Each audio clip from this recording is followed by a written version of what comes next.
नमस्कार दोस्तों, स्वागत है आप सभी का हमारे YouTube चैनल लर्निंग पर्सन की इंग्लिश सीखो पाठशाला की इस खास श्रृंखला में, जहां पर हम अंग्रेजी को आसान और मजेदार तरीके से सीखते हैं, बिल्कुल बेसिक से लेकर एडवांस तक। यदि आपको लगता है कि अंग्रेजी सीखना मुश्किल है या आप अंग्रेजी बोलने में हिचकिचाते हैं, तो ये वीडियो आपके लिए महत्वपूर्ण हो सकती है। पिछले डे की वीडियो में हमने नाउन और उनके प्रकार के बारे में जाना था। आज का टॉपिक है हमारा प्रोनाउन अर्थात सर्वनाम। तो हमारे वीडियो के अंत तक जरूर बने रहिए, आज की क्लास बहुत ही महत्वपूर्ण होने वाली है। चलिए चलते हैं। तो प्रोनाउन प्रोनाउन को हिंदी में सर्वनाम कहते हैं। सर्वनाम क्या है? सबसे पहले ये सोचिए सर्वनाम क्या है। सर्वनाम के बारे में जान लेते हैं। तो ऐसे शब्द जो संज्ञा के स्थान पर प्रयोग किए जा सकते हैं, संज्ञा के बदले प्रयोग किए जा सकते हैं, संज्ञा के लिए प्रयोग किए जा सकते हैं, उनको हम सर्वनाम कहते हैं। ये प्रोनाउन जो है, प्रोनाउन दो शब्दों से मिलकर बना है। इनको तोड़ा जाएगा तो प्रो अलग है और नाउन अलग है। प्रो का मतलब होता है फॉर, के लिए। फॉर मीन्स होता है के लिए। नाउन का मतलब होता है, जो आपने पिछले डे की वीडियो में जाना है, नाउन किसे कहते हैं? तो ये है नेमिंग वर्ड। मैंने पिछले डे की वीडियो में आपको बताया था कि संज्ञा सभी नामों को, इस दुनिया में जो भी नाम है वो संज्ञा है। तो नेमिंग वर्ड को ही हम नाउन कहते हैं। प्रो का मतलब होता है फॉर। तो अर्थात ऐसे वर्ड, कुछ ऐसे भी वर्ड है जो संज्ञा के लिए हम प्रयोग करते हैं या संज्ञा के बदले प्रयोग किए जाते हैं, तो उनको हम प्रोनाउन कह सकते हैं। जैसे अभी आप इसकी डेफिनेशन लिख लीजिए। DE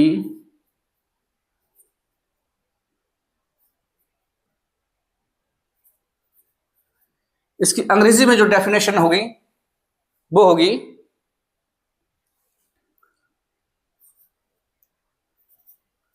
a word that is used for a noun. A word that is used for a noun is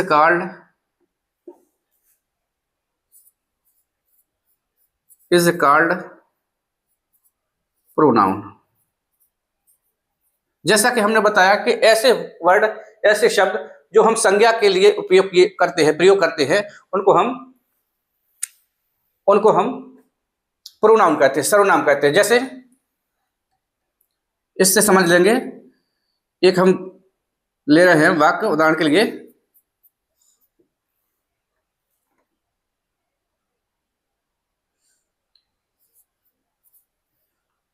मैंने एक लड़का देखा। ये एक सेंटेंस है। दूसरा सेंटेंस है, वह बहुत होशियार था। ये आपके सामने दो सेंटेंस दे रहा हूं मैं। मैंने एक लड़का देखा, वह बहुत होशियार था। तो पहले वाले वाक्य में देखा होगा कि इसमें संज्ञा जो है हमारी है, ये कौन है? तो संज्ञा हमारा जो है, ये हमारा संज्ञा है लड़का। ये हमारा कॉमन नाउन है। ये हमारा कॉमन नाउन है। और दूसरे वाक्य में मैंने किसके बारे में बात कर रहा हूं? उसी के बारे में बात कर रहा हूं। लेकिन यहां मैं यह भी लिख सकता था, यहां पर मैं इसकी जगह पर हम ये लिख सकते थे कि लड़का बहुत होशियार था, ऐसा भी कह सकता था, तो भी हमारा। लेकिन नहीं, मैंने दोबारा उस लड़के का नाम न लिख के उसके बदले एक नया शब्द लेके आया हूं, नया वर्ड लेके आया हूं, वह। तो इस डेफिनेशन से यही है कि जो संज्ञा के स्थान पर प्रयोग किए जाते हैं, ऐसे वर्ड जो संज्ञा के स्थान पर प्रयोग किए जाते हैं या संज्ञा के लिए, जो ये वह शब्द हमने किसके लिए प्रयोग किया, वह शब्द हमने लड़के के लिए ही तो प्रयोग किया, लड़के के लिए तो यूज किया, इसलिए ये जो हमारा वह शब्द है ये हमारा प्रोनाउन है। और इसको अंग्रेजी में क्या कहेंगे, ही। तो इस प्रकार से हमारे प्रोनाउन में एग्जाम्पल उदाहरण बनते हैं ही, शी, दे, ऐसे आदि ईटीसी बहुत सारे हैं, तो उनको हम प्रोनाउन कहते हैं। चलिए और समझते हैं इसको, और अच्छी तरह से समझते हैं। एक वाक्य से और समझ लें हम इसको कि प्रोनाउन क्या है।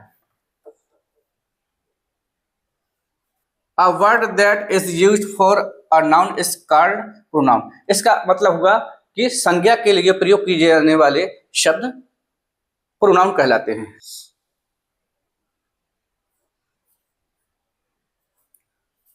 Kinds of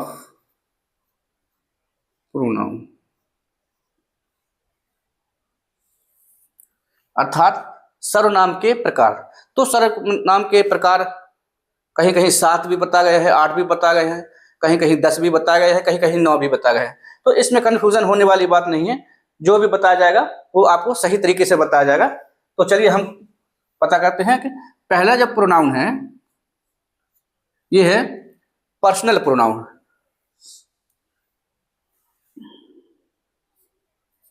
PERSONAL, personal pronoun.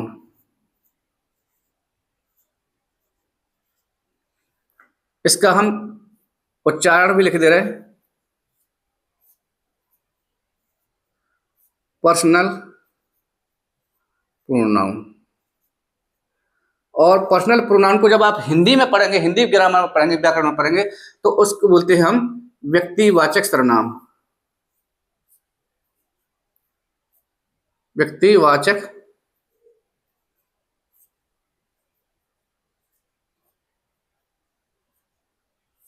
सर्वनाम। दूसरा जो है हमारा है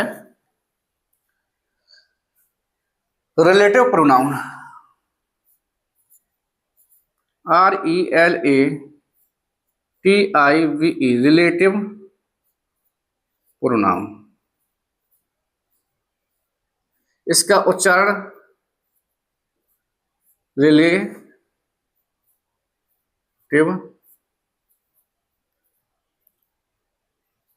प्रोनाउन।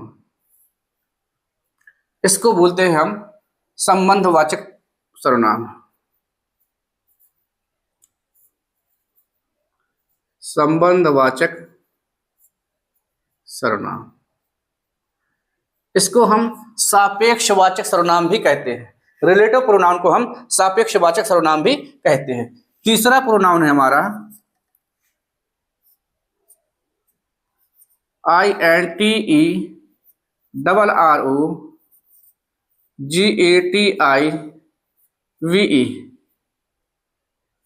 PRONOUN,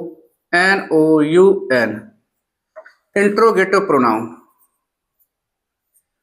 इंट्रोगेटिव प्रोनाउन को हम हिंदी में कहेंगे, इंट्रोगेटिव प्रोनाउन को हम हिंदी में कहेंगे सर्वनाम, प्रश्नवाचक सर्वनाम। प्रश्नवाचक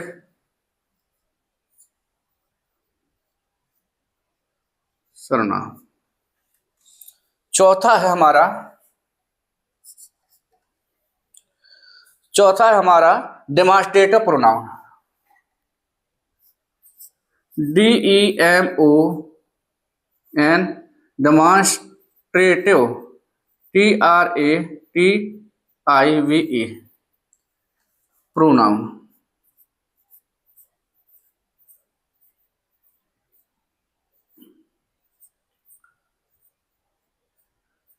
डेमोस्ट्रेटिव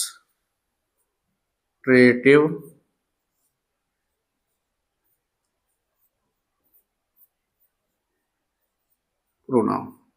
डेमोस्ट्रेटिव प्रोनाउन को हिंदी में कहते हैं संकेतवाचक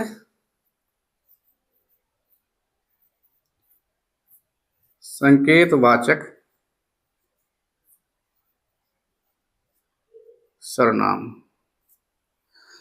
इसको कभी कभी कहीं कहीं ये भी कह देते हैं, प्रदर्शनवाचक सर्वनाम भी कहते हैं। डेमोन्स्ट्रेटिव प्रोनाउन को हम प्रदर्शनवाचक सर्वनाम भी कहते हैं या संकेतवाचक सर्वनाम कहते हैं। अगला है, पांचवा है हमारा इनडेफिनिट प्रोनाउन। INDEFINITE।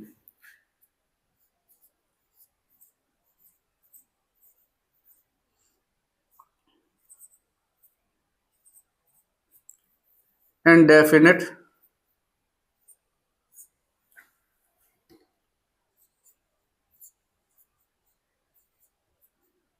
प्रोनाउन, इसको हिंदी में कहते हैं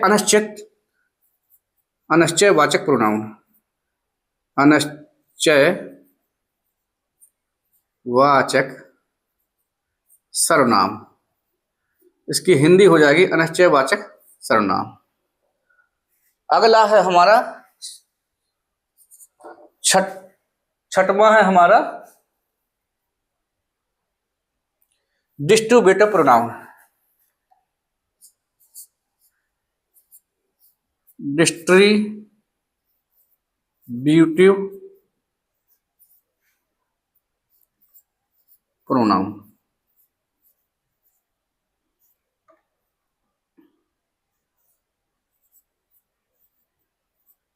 डिस्ट्रीब्यूटिव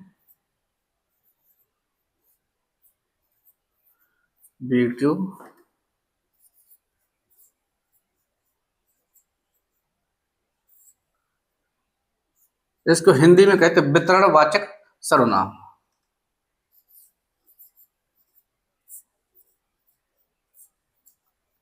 वितरणवाचक सर्वनाम। और अगला हमारा है सातवां है हमारा रिफ्लेक्सिव प्रोनाउन।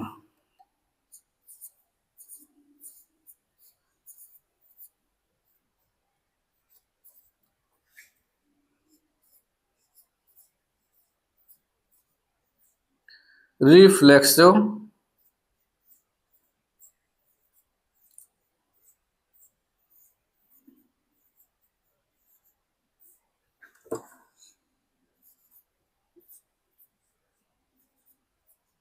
प्रोनाउन, इसको हिंदी में कहते हैं हम प्रतिवर्ती सर्वनाम। प्रतिवर्ती सर्वनाम। अगला है हमारा आठवां है एम्फेथेटिक प्रोनाउन। अगला है हमारा एम्फेथेटिक, EMPHATIC, एम्फेथेटिक प्रोनाउन।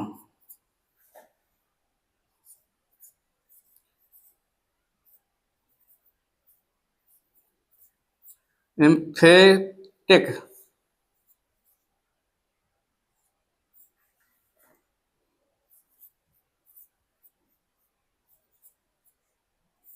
एम्फेथेटिक प्रोनाउन को हिंदी में कहते हैं सशक्तवाचक प्रोनाउन सर्वनाम। सशक्त वाचक सर्वनाम हो सकता है दूसरी भी हिंदी हो, लेकिन जब हिंदी अलग भी हो सकती है तो फिर आपको ये ध्यान रखना कि ये चीजें नहीं चेंज हो सकती। हिंदी भले ही चेंज हो जाएगी, लेकिन अंग्रेजी आपको ध्यान रखना, अंग्रेजी पर ज्यादा ध्यान देना। तो आठवां हमारा एम्फेथेटिक प्रोनाउन अर्थात सशक्तवाचक सर्वनाम। और हमारा नौवां है रेसिप्रोकल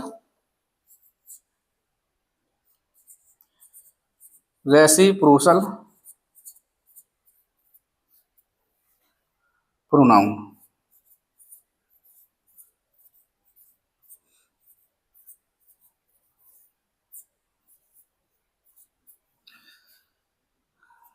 रेसिप्रोकल